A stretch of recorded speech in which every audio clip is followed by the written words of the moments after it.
Iris was the Greek goddess, or, better yet, personification, of the rainbow, and a messenger for the gods. A daughter of Thaumas and Electra, it seems that Iris was the only divine messenger in the earlier days, but at a later time, when Hermes assumed that function as well, she became Hera's faithful servant. Her sisters were the Harpies, and her husband was sometimes said to be Zephyrus. The dual function of Iris, the meaning of her name.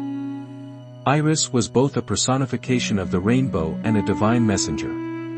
The ancient Greeks combined these two functions in Iris, since, as a meteorological phenomenon, the rainbow appears to connect heaven and earth, and, by extension, it was only suitable that its spirit should serve as the link between the gods and the mortals. Just as natural was the choice of the goddess name, Iris is the Greek word for rainbow, still surviving in English in words such as iridescent, defined by OED as displaying colors like those of the rainbow. Parents and portrayal. Iris was the daughter of the obscure Titan Thaumas and the Oceanid Electra and the sister of the Harpies. Described as wind-footed and storm-footed, as well as golden-winged and dewy, just like her male counterpart Hermes, Iris was often portrayed with winged sandals, talaria, and a messenger's staff, karakion. The original messenger, Iris, compared with Hermes.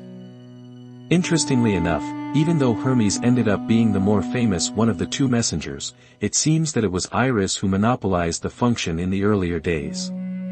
In fact, in Homer's Iliad, she is the only one relaying messages from Zeus, and, once, Hera, to other gods or mortals, with Hermes being given the much smaller role of guide and guardian. A startling case in point can be found in the last book of the Iliad, when Zeus sends Iris to inform Priam about his merciful decision concerning his son's dead body, and Hermes to merely conduct the Trojan king unnoticed to Achilles. During this period, Iris is reported as performing many vital tasks, such as informing Menelaus of Helen's abduction or even autonomously granting Achilles' prayers and summoning the winds to ignite the funeral pyre of his friend Patroclus. However, already in the Odyssey, the role of the divine messenger is taken by Hermes in its entirety, and Iris is never mentioned. Iris' loyalty to Hera. At a later date, the poets tried differentiating between the functions of Hermes and Iris, making the former the messenger of Zeus, and most of the other gods, and turning Iris into a loyal servant of Hera.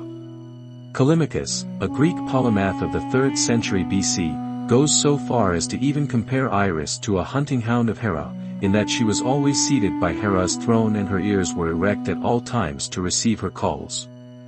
This is why, on Hera's behalf, in Euripides' Heracles, Iris commands the reluctant Lyssa, the spirit of frenzy and mad rage, to afflict Heracles with a fit of madness which causes him to murder his sons. In Virgil's Aeneid, Iris is explicitly portrayed as Hera's envoy. Iris and her family. It is said that Iris saved the lives of her sisters, the Harpies, when she restrained Zethus and Calais, from killing them by promising the Boreads that the Harpies will not bother Phineus anymore. However, she wasn't this protective of her fraternal twin Arce, a goddess of the fated rainbow invented at a later date, since she sided with the Titans during the Titanomachy. Probably because of the connection between rainbows and rain, Iris was sometimes said to have been the wife of Zephyrus, the rainy west wind.